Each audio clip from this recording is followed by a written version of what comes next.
He suggested we continue with our meeting in his office.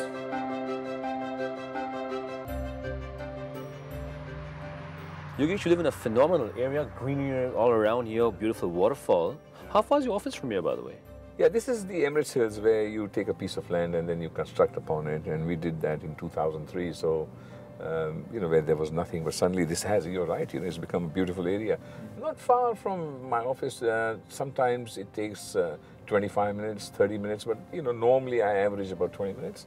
Not more than that. But it's a great ride, you know, as I go, you know, I do my things, I do my mental makeups, I make the few phone calls that I need to. So that 25-minute journey actually helps me to collect my thoughts and get into work.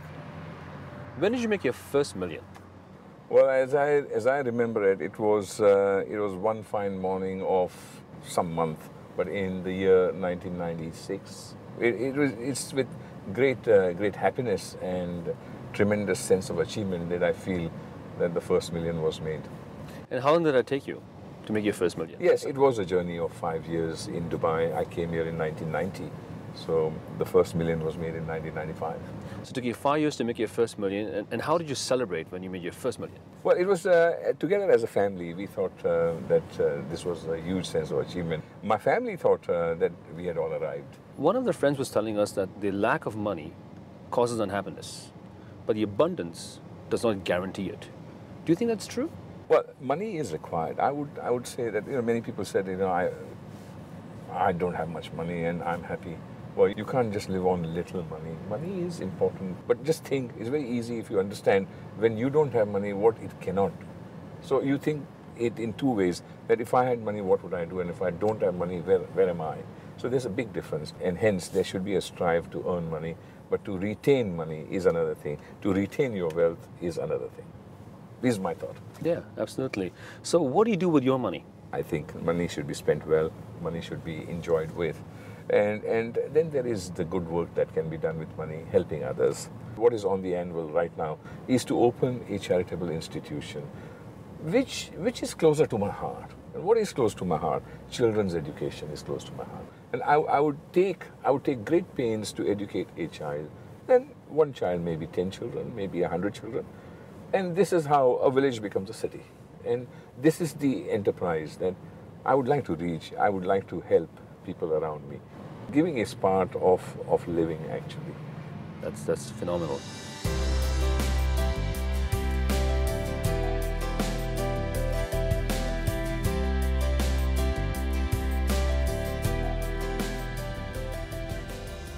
Right, you know, I told you it's going to take you 20 minutes. Yeah. And here we are, you know, 20 minutes. Nice office here. Quite spacious, huh? Yes, yes. This is our office since the last 15 years. Yeah, that's great. Yeah. And you have a picture here of this. Is it the Jebel Ali terminal? Yes, yes. I remember. This is. What is this all about? This is what we are. Actually, this is the head office, and that's our terminal. This is in Jebel Ali.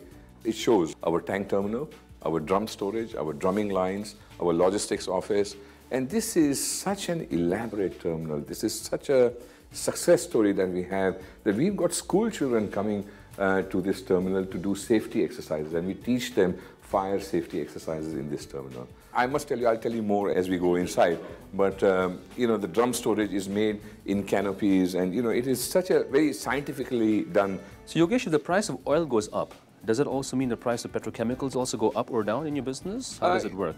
Yeah, it can do. Oil prices, volatile as they are, they tend to really, you know, affect our prices for petrochemicals, because oil is energy. Energy means benzene, toluene, xylene, and as that goes up, we have derivatives of those products that we buy and sell. So really, a simple answer is that if oil prices go up, energy goes up, and hence our chemical prices also go up.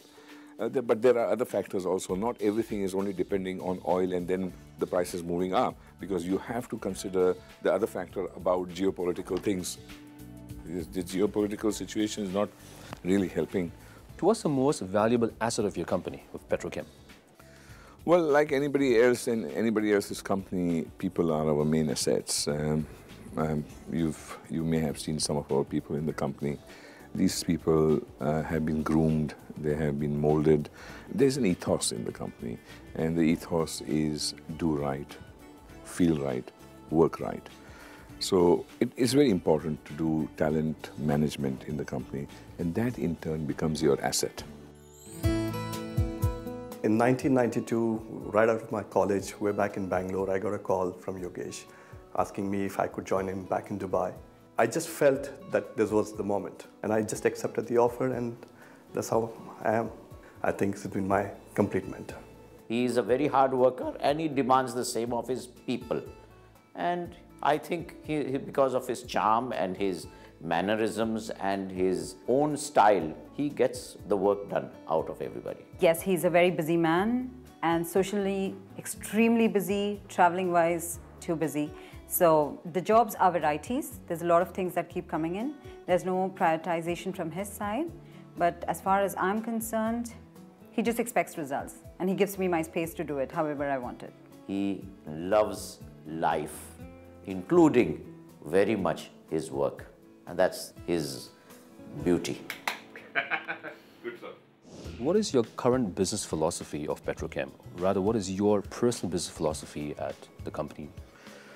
Yes, in this journey of 17 years running Petrochem, the philosophy is forever evolving. But if I would tell you a few things from my past 17 years to a snapshot, which is today, we would like to do businesses which are from our core, which maintain our core strengths. In the coming 3 years, we want to grow from where we are to double what we do today. So being $1 billion company doesn't help. We have further aspirations.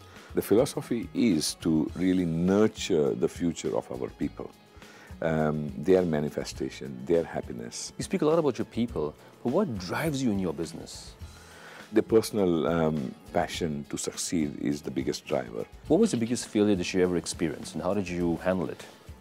Failure has come few and far between. It has come. I was telling you about the 2008 debacle where we lost a lot of money, both in the chemical business as well as in the real estate. And that we paid a price monetarily, financially, and of course you should call that, or I call that, a failure. A failure on my part.